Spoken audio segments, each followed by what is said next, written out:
Hi, Matt Watson here from CarWow. So I'm sitting in an Audi e-tron GT. Next to me is the new Mercedes EQS, and next to that is a Porsche Taycan 4S, and next to that is a Tesla Model S 100D. So, a bunch of electric cars, hurtling down a runway. You'll love this. Now, I'd like to say a big thanks to the chap who's provided the e-tron, the Tesla, and that Taycan. It's Richard Simons. You can follow him on RSEV, link popping out now, top right hand corner of the screen, or in the description below. Go follow him there and say thanks for lending Matt the cars. Also, please make sure you subscribe to this channel, right, and hit the bell icon to turn your notifications on. That way you won't miss a single upload. So let me tell you about this Audi e-tron GT. It has two electric motors. Combined, they put out 523 horsepower and 640 newton meters of torque. There's a 2-speed gearbox, all-wheel drive, and the car weighs in at 2,276 kilos. It starts from £81,000. Next is the Mercedes EQS. So this is the entry-level 1 electric motor version. It's rear-wheel drive, and it puts out 329 horsepower and 568 newton meters of torque. It's just got a single-speed gearbox, and it's quite heavy because it's got a massive battery, the biggest battery ever fitted to any electric production car, at 108 kilowatt hours. As a result, the car weighs in at 2,480 kilos, and it'll start from around £100,000. Next is the Porsche Taycan 4S. It has two electric motors. Combined, they put out 571 horsepower and 650 newton meters of torque. It has a 2-speed automatic gearbox and all-wheel drive. In fact, underneath the skin, it's almost identical to the Audi, only with a bit more power. It's a bit lighter as well. Comes in at 2,220 kilos, and obviously being a Porsche, a bit more expensive. Starting price for this is £84,000. Finally then, we come to the Tesla Model S 100D. It has two electric motors. Combined, they put out 605 horsepower and 687 newton meters of torque. It has a single-speed gearbox, all-wheel drive, and weighs in at 2,290 kilos. When it was new, it was £82,000. Oh, before we go, let's just do the stats on all the cars. What you need to do now is pause the video, and you can see all the different stats.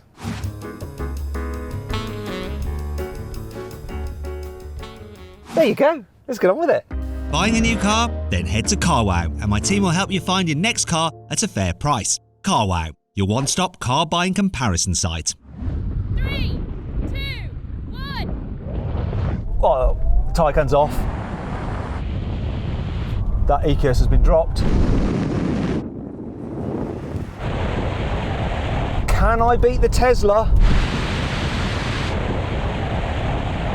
Yes!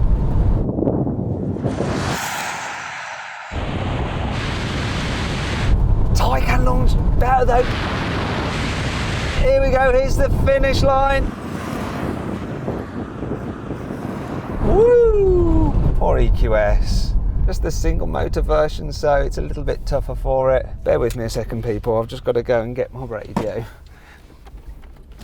It's an electric car acceleration for you. Hey EQS, nice to see you. How was that for you? Well, it might not have been that quick, but it was so quiet you wouldn't believe. Yeah, you still got dropped, but I guess you have only got one motor, whereas we've all got two. Porsche, you won. Yeah, launch control, clean start, loads of grip, off-road's gone. And Tesla, I beat you in this e-tron. For a non-performance Tesla, still happy with the result. He's just saying, he's not really happy. So then what exactly happened? Well, the Porsche won, completing the standing quarter mile in 11.8 seconds. Next was the Audi with 12 seconds, then the Tesla with a time of 12.4 seconds, and finally the Mercedes came last. It did the standing quarter mile in 14.3 seconds, but it did it in the utmost luxury.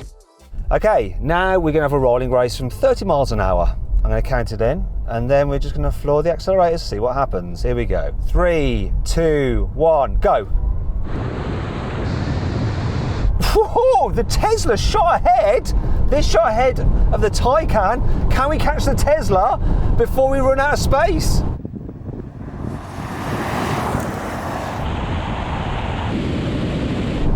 Oh, the Taycan's coming fast. Can I get the Tesla? Got him. Wow, Tesla shot ahead.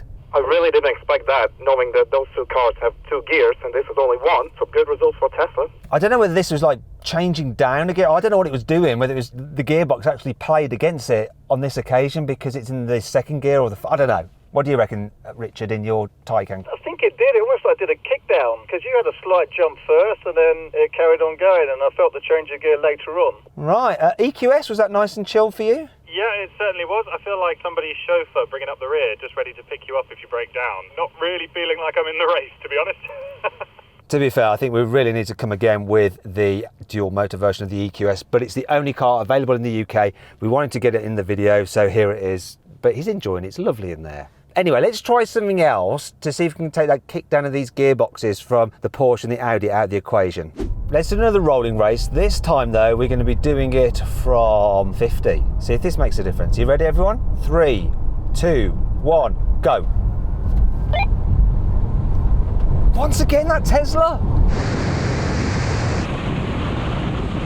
And the same thing's going to play out now. Am I going to have enough space to come past the Tesla?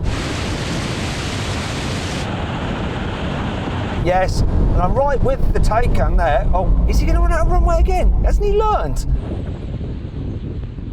He's determined to win, that Richard is. Very similar, though I was never ahead of the Taycan that time, and I didn't feel any kick down, did you? Not that I noticed. I felt the gear change up later on, but the Tesla jumped it again. It took me until 115 miles per hour to actually come past that. No, I don't want to kind of appease the Tesla fanboys by saying that actually in the real world that instant pickup and acceleration is more useful, isn't it, than passing at God knows how many miles an hour like we did. And that's the non-performance, but I wasn't really expecting it. It does bite away very quickly. Once again, EQS, thanks for coming.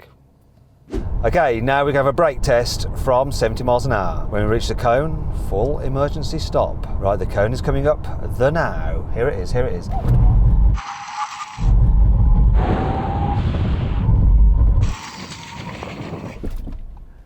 Well, Richard, I beat you. So much for your high-performance brakes. What happened?